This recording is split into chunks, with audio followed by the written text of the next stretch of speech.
Қайырлы күн, құрметті әріптестер. Батыс Қазақстан облысы өңірлік коммуникациялар қызметінің ақпараттық алаңындағы кезекті баспасөз мәслихатын бастаймыз. Тақырыбы дүниежүзілік житспен күрес күніне арналған айлықтың қорытындысы туралы. Ақпаратпен бөлісетін спикерлеріміз Ақтілек Армандаулы Умербаев, облыстық айтып инфекциясының алдын алу орталығының директоры.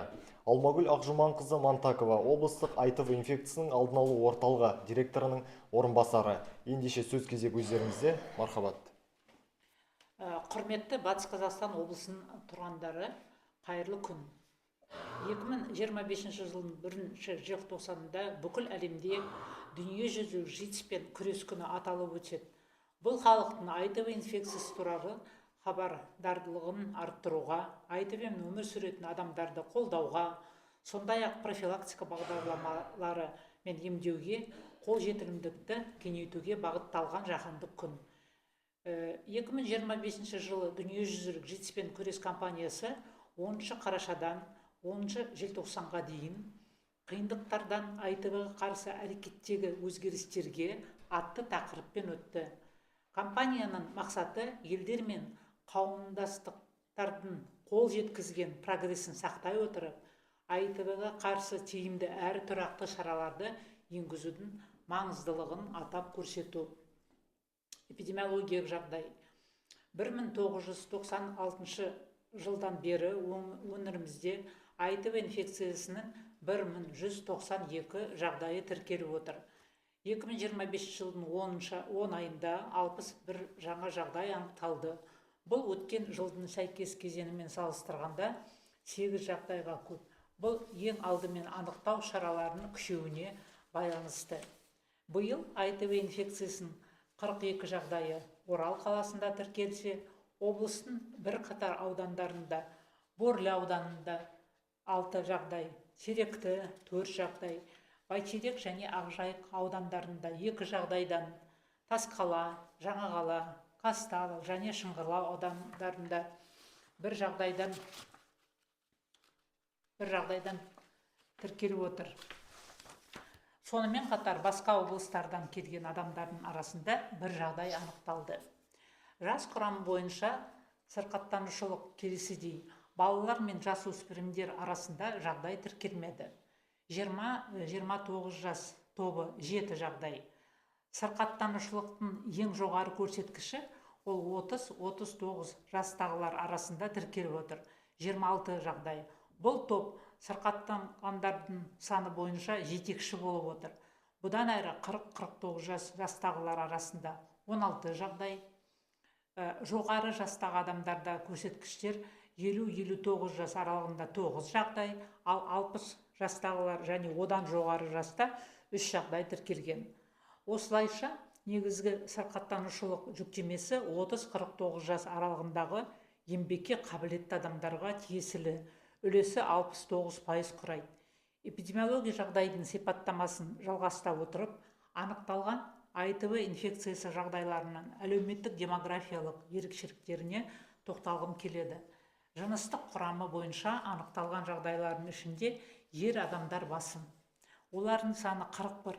Бұл барлық тіркелген жағдайлардың 67,2% құрайды. Әйелдер арасынан 20 жағдай анықталды. Яғни тіркелген жағдайлардың жалпы саны 32,8%. Әлеуметтік мәртебе тұрғысынан алғанда жағдай келесідей бөлінеді. Инфекция жұқтырғандардың арасында 27 адам жұмыс істейтіндер, 20 адам жұмыссыздар. Сонымен қатар 2 зейнеткер, 2 сотталған және 2 тергеуде жатқан адам тіркелген. Қазіргі уақытта өңірімізде айтып инфекциясы негізінен жаңа жағдайлардың 88,6% дейін жыныстық жолмен таралуда. Сонымен қатар жаңа жағдайлардың 9,8% парентеральдық жолмен жұққанын атап өту керек. Бұл ең алдымен инъекциялық есірткі қолданумен байланысты. Бұл үлес алдыңғы жылдармен салыстырғанда төмендегенімен әлі де өзекті болып отыр. Дүниежүзілік кампания аясында өткен іс-шаралар.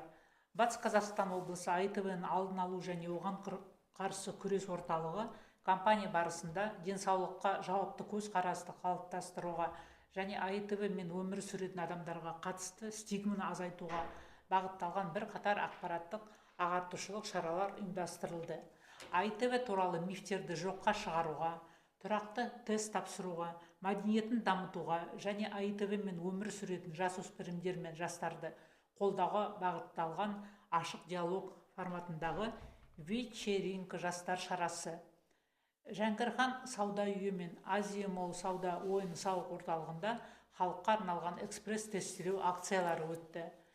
37-ші, 4-ші, 16-ші, 33-ші мектептері, Серебряков және эстетикалық бағыттағы гимназия педагогтары арасында өткен денсаулық командасында бұл атты волейбол турнирі.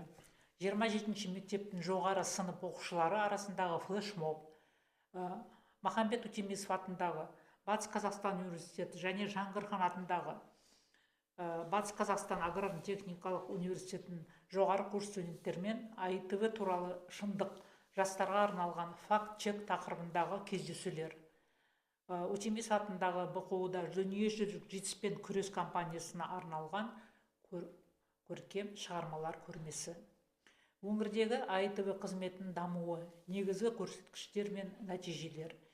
Инъекциялық есірткі қолданатын адамдар арасында АИТВ жағдайларының азаюы, зиянды азайту бағдарламаларын жүзеге асырудың арқасында бұл топта АИТВ-ні жұқтырғандар санының тұрақты төмендеуі байқалып отыр.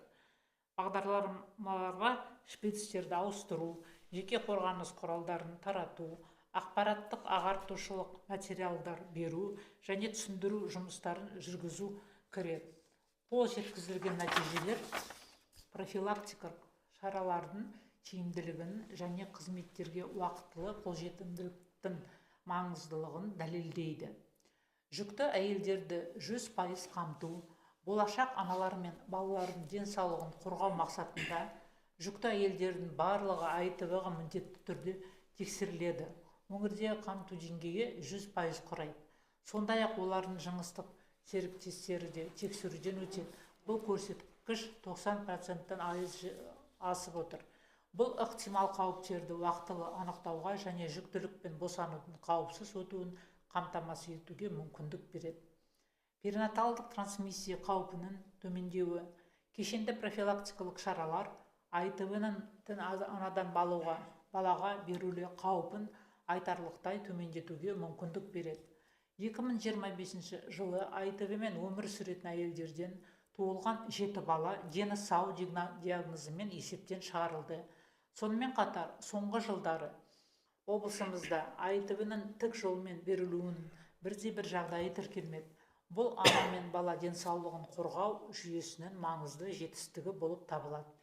Алынған нәтижелер жүргізіп жатқан жұмыстың жоғары тиімділігін көрсетіп, АИТВ инфекциясын алдын алудағы кешенді тәсілді жалғастырудың, қызметтерге қолжетімділікті кеңейтудің және мемлекеттік құрылымдар, қоғамдық ұйымдар мен халық арасындағы әріптестікті нығайтудың маңыздылығын айқындайды.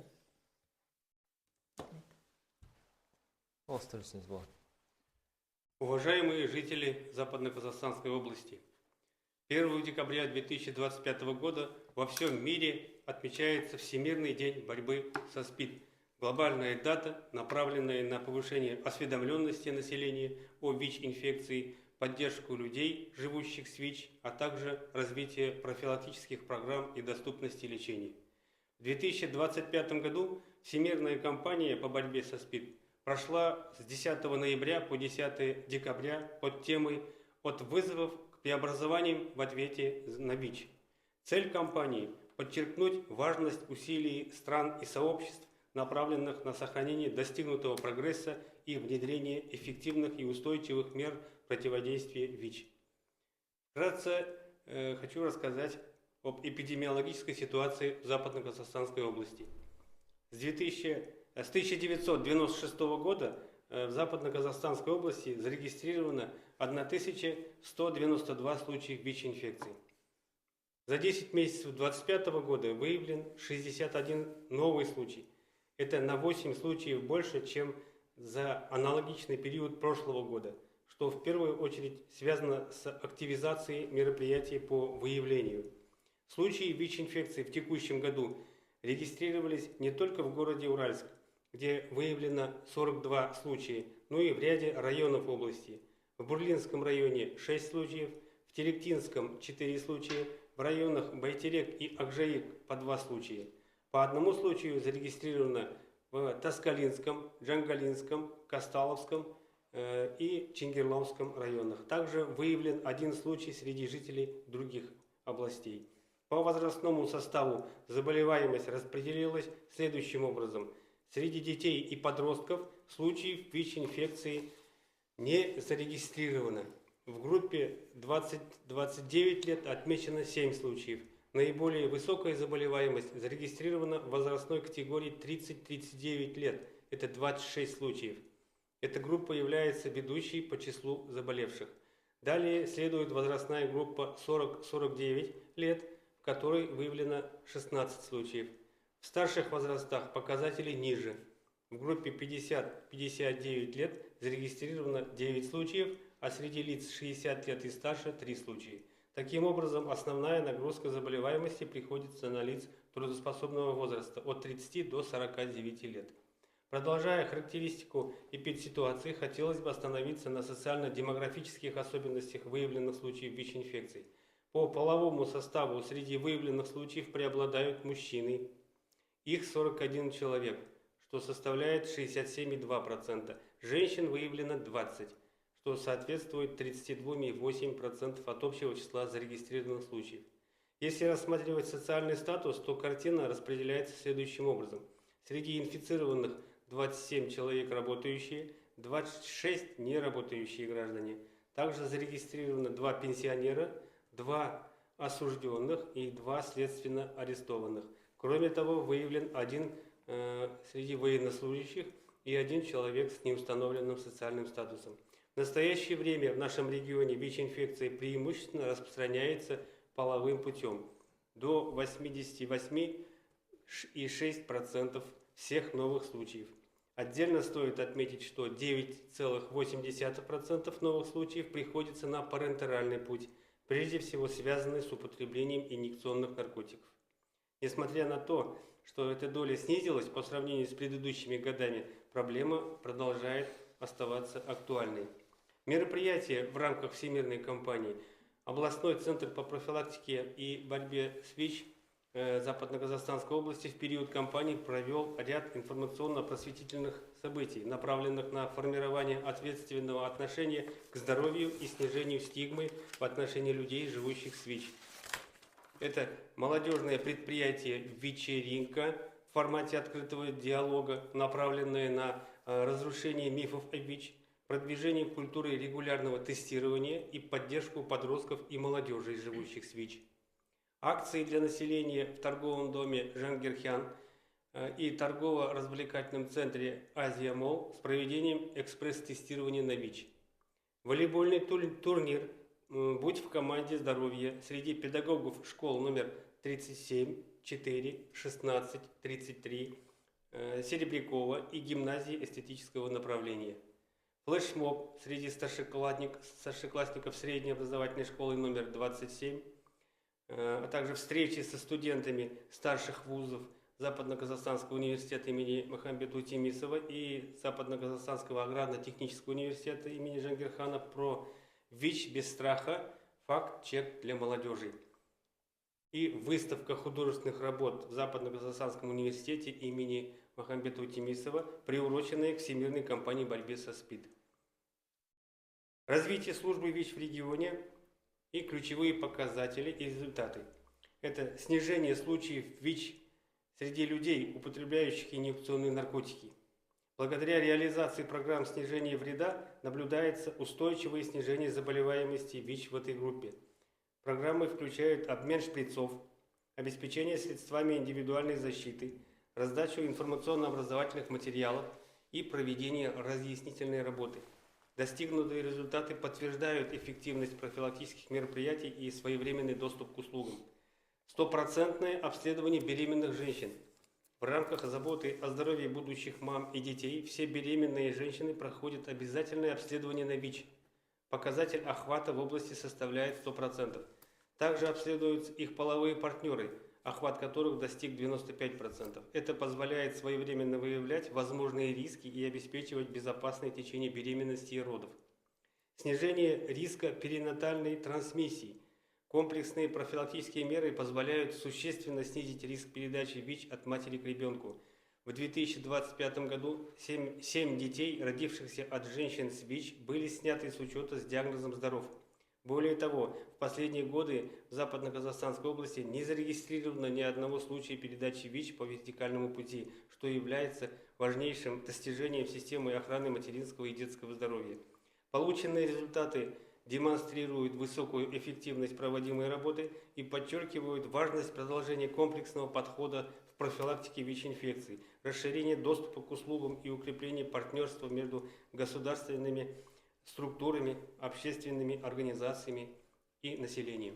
Благодарю за внимание. Рахмет, алаңымызға келген сұрақтар легіне кезек берсек, ITV-ның жыныстық жолмен берілу үлесі 88,6%-ға жетіп отыр. Осыған байланысты өңірде қандай алдын алу шараларын күшейту жоспарланып отыр? В целях профилактики именно полового пути инфицирования ВИЧ-инфекции проводится работа в разном направлении. Среди населения проводится и среди ключевых групп населения. Среди населения это в основном мы работаем с молодежью, это студенты, это школьники старшего возраста, где проводится разъяснительная работа в форме семинаров, в форме тренингов, различные акции.